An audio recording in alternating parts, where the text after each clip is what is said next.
Olá, meu nome é Isabela, estou aqui como participante do Congresso de Iniciação Científica da UNB do Distrito Federal para falar um pouquinho para vocês sobre imunoterapia por bloqueio de PD-1 e PDL1 no tratamento do câncer de mama. Para contextualizar um pouquinho vocês, antes de entrar no meu tema propriamente dito, a gente tem que falar um pouquinho sobre câncer de mama, né? Que é uma neoplasia maligna que se origina nas células mamárias e que é atualmente a segunda principal causa de morte globalmente, ficando atrás somente das doenças cardiovasculares.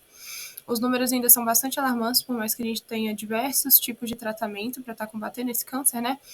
E a gente observa aproximadamente 2 milhões de novos casos anualmente e 600 mil óbitos. O câncer de mama possui atualmente como tratamento a cirurgia, radioterapia, quimioterapia, imunoterapia, que eu vou estar falando para vocês um pouquinho hoje, terapia-alvo e terapia hormonal.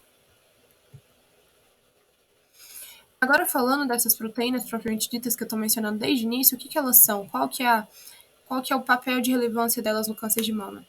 A PD1, que é a proteína de morte celular programada 1, é uma proteína, né, como o próprio nome já diz, da família CD24, que atua na ativação dos linfócitos T.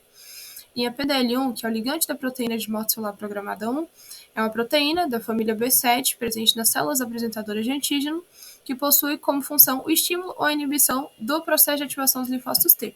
Então, conversando inicialmente sobre essa principal função de cada uma dessas proteínas, a gente consegue ter uma noção de que elas têm um papel muito importante no sistema imune no combate ao câncer de mama, como a gente está observando aqui, né? E a ligação dessas duas proteínas acaba inibindo a atividade dos linfócitos T, induz a tolerância das células cancerígenas a esses linfócitos, suprime a proliferação celular dos linfócitos, e reduz a resposta imune das células T e induz a apoptose celular. E por que a gente tem que ter um olhar carinhoso para essa ligação no câncer de mama? Que a gente tem a superexpressão dessa proteína PDL1 em alguns tipos de carcinoma, como é o caso do câncer de mama. Então, quando a gente tem essa superexpressão da PDL1, a gente tem a ligação com a PD1 e a manutenção das células malignas, porque o câncer acaba passando despercebido pelo nosso sistema imune. E é aí que a gente entra com os bloqueadores desse checkpoint, né? PD1 e PDL1. E o nosso objetivo, bloqueando essa via, é justamente fazer com que a célula seja reconhecida pelo sistema imune e seja de fato combatida, ao invés de passar em branco, né? Como a maioria dos cânceres faz, sempre driblando o nosso sistema imunológico.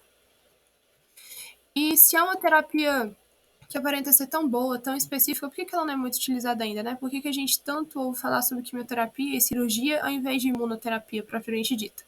Eu separei alguns pontos positivos e pontos negativos para a gente fazer essa comparação e poder compreender um pouquinho mais sobre esse tipo de reflexão, né? Como ponto positivo, a gente tem o bloqueio dessa interação, que é o que a gente objetiva desde o início, né? A gente tem uma maior especificidade no tratamento, criação de memória duradoura por parte das células quando a gente administra esses medicamentos, que possuem como função o bloqueio dessa via. É uma terapia mais segura em relação a outros tratamentos, né, como a química, a gente vê que os pacientes sempre ficam muito debilitados. É relacionado a uma maior taxa de sobrevida e menor toxicidade. Mas, como ponto negativo, a gente precisa ter um olhar muito atencioso para essa questão dos efeitos colaterais, que são muito severos, né? Tendo correlação com efeitos neurológicos, cardiológicos. Então, é importante saber quando a gente vai ou não vai fazer esse tratamento, porque é muito de cada paciente. A gente não pode pegar qualquer paciente com câncer de mama e falar, não, vou submetê-lo aqui a uma terapia por bloqueio de PD1 e PDL1, porque talvez não dê certo, talvez acabe apresentando uma resposta que você não quer ver no seu paciente. Então tem que ter toda a intervenção de uma equipe multidisciplinar para fazer justamente essa análise do caso, né? É infelizmente associada a uma maior chance de recidiva do câncer quando comparado a outras terapias, né, oncológicas, e torna necessário a avaliação de outros biomarcadores. Então, por mais que o carcinoma, o câncer de mama no caso, tenha uma superexpressão da PDL1, que é o que a gente não quer, essa superexpressão não é suficiente para a gente quantificar e qualificar quais pacientes serão ou não serão aptos para receber essa imunoterapia, além de ser um tratamento de alto custo. Como metodologia, eu realizei a revisão de literatura envolvendo diversos artigos, né, que possuem perspectivas atuais e futuras para o tratamento do câncer de mama por meio dessa imunoterapia.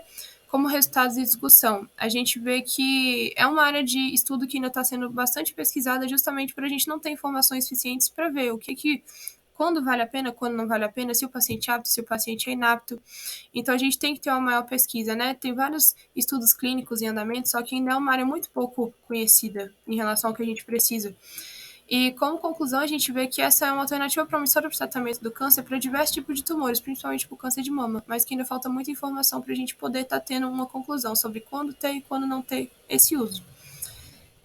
Bibliográficas, e muito obrigada.